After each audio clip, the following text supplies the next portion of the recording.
werden uns diesmal mit einer wichtigen und zugleich recht subtilen Frage beschäftigen, und zwar die Rolle des Strebens auf dem Weg des Erwachens. Also ist Streben Ursache von Leid oder ist Streben auf dem Weg geradezu notwendig, um den Weg zu gehen?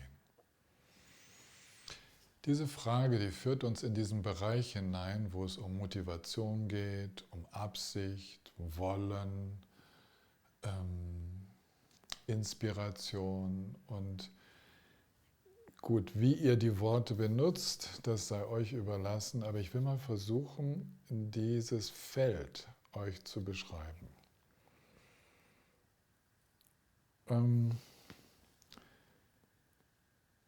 Zunächst mal möchte ich gerne den verstorbenen Gengen Rinpoche zitieren. Und zwar hat er uns häufiger gesagt, dass wir den Weg gehen durch die Anstrengung zur Anstrengungslosigkeit. Also über ein Praktizieren mit tatsächlichem Streben und gewissen Absichten und Anstrengungen in das anstrengungslose, absichtslose Sein und Aktivsein hineinfinden. Das war so, und das spiegelt so die ganze Mahamudra- und Dzogchen-Tradition wider. Eigentlich geht es um dieses ganz natürliche, absichtslose Sein.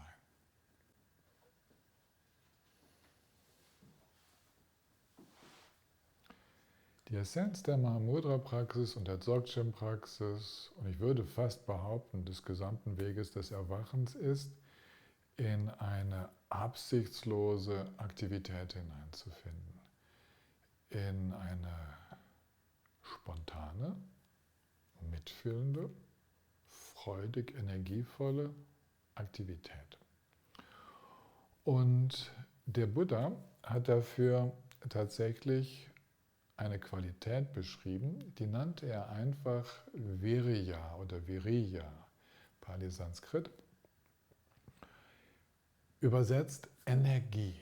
Er sprach von einer Energie, und das ist bis heute, hat sich das bewährt, eine Energie, die freigesetzt wird durch Freude. Eine Energie durch Freude am Heilsamen, an dem, was gut tut, an dem, was zutiefst gut tut.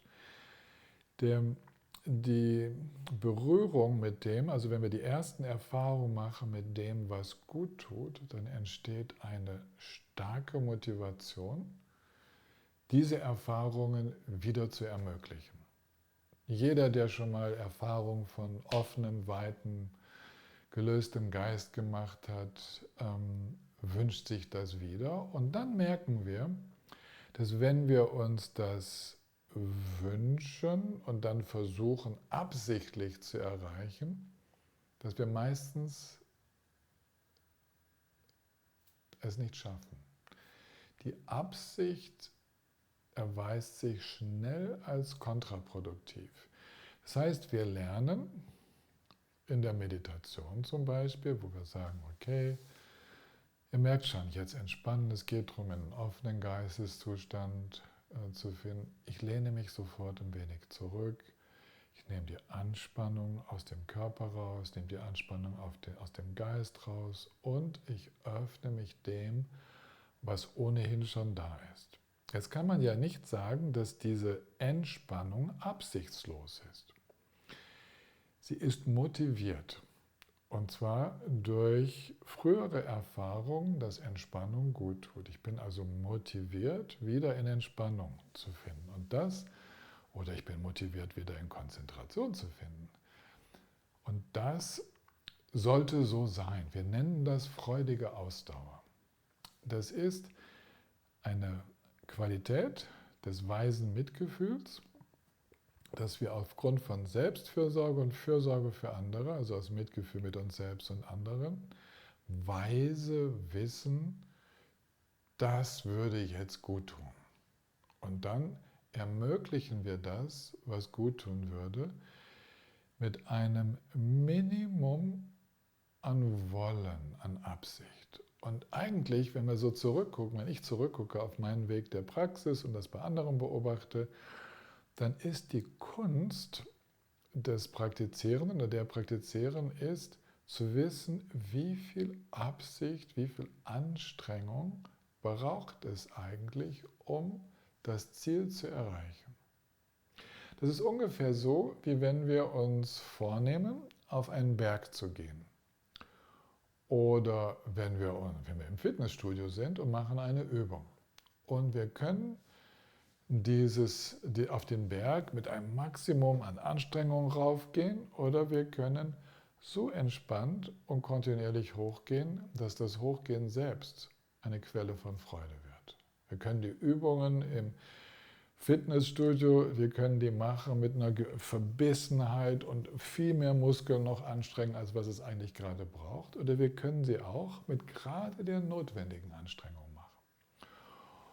Und das gilt es herauszufinden. Der Buddha spricht da von rechter Anstrengung, von rechtem Bemühen.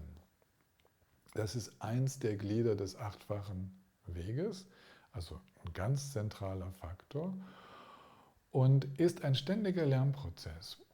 Wir werden merken, dass es immer weniger Anstrengung braucht. Also ich würde mal so sagen, in der Meditation zum Beispiel ist zu Anfang ziemlich viel Fokus, Konzentration und so Anstrengung notwendig, um einfach mal innezuhalten, sich auf den Atem zu konzentrieren und auf etwas anderes, was wir als Stütze der Meditation nehmen. Wir haben einen ziemlich aufgewühlten Geist, der Affe tanzt und wir brauchen relativ klare innere Ausrichtung und manchmal wie eine Anstrengung, die uns dann auch müde macht, um überhaupt zu etwas zu kommen. Und dann merken wir, hier ist etwas zu viel. Ich brauche diese Anstrengung eigentlich nur, weil es so viel gegenläufige Kräfte gibt. Also weil es so viele Kräfte in mir gibt, die eigentlich dort hinschauen wollen und dahin hören und das kommentieren wollen.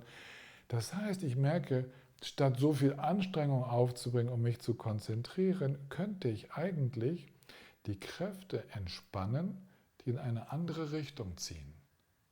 Wenn ich die entspannen kann, also wenn ich meinen Durst nach Selbstbestätigung entspannen kann, wenn ich das Haften an Sinneserfahrungen entspannen kann, wenn ich nicht den nächsten Gedanken und schon wieder Gedanken brauche, um mich selbst zu bestätigen, wenn sich das alles entspannt, dann braucht es gar keine Anstrengung mehr, damit der Geist in Sammlung verweilt. Wenn es zum Beispiel beim mitfühlenden Handeln, also ich sehe jemanden, der ist hungrig und ich habe tatsächlich was dabei, um es zu teilen. Wenn es da keine gegenläufigen Kräfte gibt, dann ist es sowas von natürlich, das Butterbrot zu teilen. Oder zu sagen, ja, also wenn ich den Menschen kenne und das ist jetzt keine sonstige Gefahr, das wären ja so gegenläufige Kräfte, ich kenne nicht, ich weiß nicht, ist vielleicht gefährlich. Und all diese gegenläufigen Kräfte, die bremsen meine Großzügigkeit aus. Eigentlich wäre es mein Impuls, den Menschen mit nach Hause zu nehmen und zu sagen, wir kochen zusammen und dann kannst du weiterziehen. Und so gibt es ganz natürliche Kräfte in uns, des Mitfühlens, der Freigebigkeit, der Liebe, der Freude, der Dankbarkeit, die uns eigentlich motivieren könnten und zu einem anstrengungslosen Handeln führen. Genauso wie wir anstrengungslos, wie sich die Hand ausstreckt, sobald jemand vor uns oder neben uns ins Taumeln kommt und die Gefahr besteht, dass er hinfällt, sofort streckt sich unsere Hand aus. Da braucht man nicht drüber nachzudenken. Wenn da aber bremsende Gedanken kommen, das darfst du nicht tun, wer weiß, ob der Person das überhaupt recht ist und so, dann bleibt die Hand sozusagen stecken. Und das ist es, was wir eigentlich so auf dem Weg brauchen. Wir brauchen eine innere Ausrichtung auf offene, weite, fließende Geisteszustände. Das ist aber nur eine Ausrichtung aus Erfahrung geboren, weil wir wissen, das tut gut. Und eigentlich ist das eine freudige Ausrichtung. Da gibt es ein schönes Wort dafür, und zwar Inspiration. Wir sind inspiriert, wir sind freudig angeregt, Vorbildern zu folgen. Da ist jemand so entspannt unterwegs wie der damalige Genrin Rinpoche, so liebevoll, und das ist ein so inspirierendes Vorbild. Das führt jetzt nicht zu einer Anspannung im Geist, sondern das setzt einen Elan frei, eine Energie, in diese Richtung hinein uns zu öffnen und zu schauen, was uns möglich ist, uns in diese natürlich entspannte Richtung zu entwickeln. Und das ist das rechte Bemühen. Und alles, was wir an Anstrengungen brauchen, das ist eigentlich, weil noch Gegenkräfte aktiv sind. Und tatsächlich, wenn starke Gegenkräfte da sind, dann müssen und sollten wir uns anstrengen. Das ist so, wie wenn du suchtkrank bist, wenn du abhängig bist von etwas, dann brauchst du einen klaren Entschluss. Und mit dieser klaren Entschlusskraft und mit Willen, dann braucht es einen starken Willen. Und dann braucht es tatsächlich in Momenten, wo wir schwach zu werden drohen, dann braucht es eine aufrichtende Kraft. Dann braucht es die Erinnerung an den Schluss, ein ganz bewusstes mich neu ausrichten, damit ich durch diese schwere Herausforderung hindurchsteuern kann, damit ich nicht wieder rückfällig werde. Da braucht es so viel Kraft. Die Kraft, die wir einsetzen auf dem Weg, die muss größer sein als die Gegenkräfte. Aber wir tun gut daran, nicht einfach den Weg mit dieser Kraft zu gehen, sondern die Gegenkräfte zu entspannen. Unser Haften an Sinneseindrücken, unser Streben nach Anerkennung, unser Streben nach Glück. Das Glück kommt von selbst, wenn wir uns entspannen. Unser Streben danach zu gewinnen, oben rauszukommen, der Beste, die Beste zu sein. Unser Streben nach Tadel zu vermeiden, unsere Niederlage und so weiter. Was die anderen über uns denken. All diese Kräfte, wir nennen das die weltlichen Dharmas. Wenn es uns egal ist, wenn wir damit im Frieden sind, ob wir nun getadelt, also kritisiert werden oder gelobt, ob wir Anerkennung bekommen oder ob andere Leute uns herabwürdigen, ob wir gewinnen oder verlieren, ob wir gesund sind oder krank sind, wenn wir uns aus all diesen Kräften des Wollens befreien, dann wird das Leben echt einfach. Und wir könnten sagen, Padampa Sangha hat mal so etwas Ähnliches gesagt, wir könnten sagen, dass sich all unsere Projekte realisieren, wenn wir sie aufgeben. Bedeutet nicht, dass wir unsere Ausrichtung aufgeben, aber wenn wir uns nicht mehr identifizieren, also wenn wir aus der Identifikation, aus der Ich-Identifikation mit den Projekten aussteigen und sie dem Gemeinwohl übergeben, also dass das Wohl der Situation dominiert. Ich brauche das Projekt nicht meinetwegen, sondern es dient. Einfach weil es nützlich ist. Deswegen wird es sich umsetzen, deswegen entsteht eine Energie, eine Freude am Heilsamen, die tatsächlich ohne Identifikation, ohne Absicht, ohne Streben dieses Anliegen dann verwirklicht. Und Rückschläge einsteckt, ohne davon groß beeindruckt zu sein, weil solange dieses Anliegen, dieses Projekt sinnvoll ist, wird die Energie immer wieder in die Richtung gehen, bis es tatsächlich umgesetzt ist. Und das ist die Kraft des absichtslosen Strebens. Klingt wie ein Paradox, aber so wird die Aktivität von Erwachten, von Erleuchteten beschrieben, wird als absichtslose Aktivität beschrieben, weil sie keinen Plan haben und keine Absicht, die sie der Wirklichkeit aufdrücken müssen, so muss es kommen und nur so ist es für mich richtig, sondern Sie haben eine Vision, ein Gefühl dafür, wie es sein könnte. Und dann wird mit den Kräften der Welt, mit den Emotionen der anderen und so weiter, dann wird gestaltet. Immer in Richtung auf diese Vision, aber flexibel, ohne dass aus dieser Vision ein Ich-Projekt wird. Und das nennt man absichtslos. Das nennt man nicht identifiziert. Und das ist keine Quelle von Leid. Also, zusammengefasst, lasst uns darauf schauen, dass wir dort, wo notwendig, unsere Entschlusskraft einsetzen, unseren Willen und tatsächlich an unserer Absicht festhalten, aber dann schauen, ob wir den Berg nicht etwas entspannter hochgehen können und ob wir nicht vielleicht schon auf der anderen Seite des Berges angekommen sind, wo es wie von selbst weitergeht.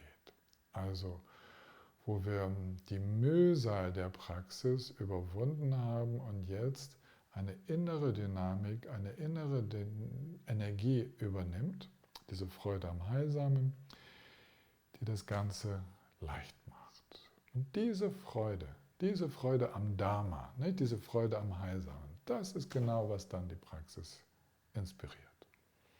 Deswegen, falls ihr zwischendurch mal so Motivationslöcher habt, denkt nicht nur daran, wie ihr mehr Entschlusskraft freisetzen könnt, sondern schaut doch mal hin, ob ihr es euch so gestalten könnt, dass mehr direkter Kontakt mit dem Heilsamen entsteht, aus dem heraus dann wieder diese Freude sich freisetzt. Also dass das Dharma-Projekt, das Familienprojekt, das wirtschaftliche Projekt, in dem ihr unterwegs seid, tatsächlich zu einer heilsamen Erfahrung macht, sodass ihr es ganz leicht findet, euch diesem Projekt zu widmen. Wieder ans Büro zu gehen, weil es gut tut. Weil es gut tut, in der Familie zu sein, weil es gut tut, auf dem Meditationskissen anzukommen. Achtet darauf, dass es gut tut, Freude macht und nutzt das, um übertriebenes Streben zu entspannen, da wo ihr könnt. Und nur das notwendige Streben zu behalten. So würde ich sagen, wir können einfach mit der Inspiration gehen. Wenn uns die Inspiration fehlt, lasst uns alle Energie einsetzen, diese Inspiration wiederzufinden.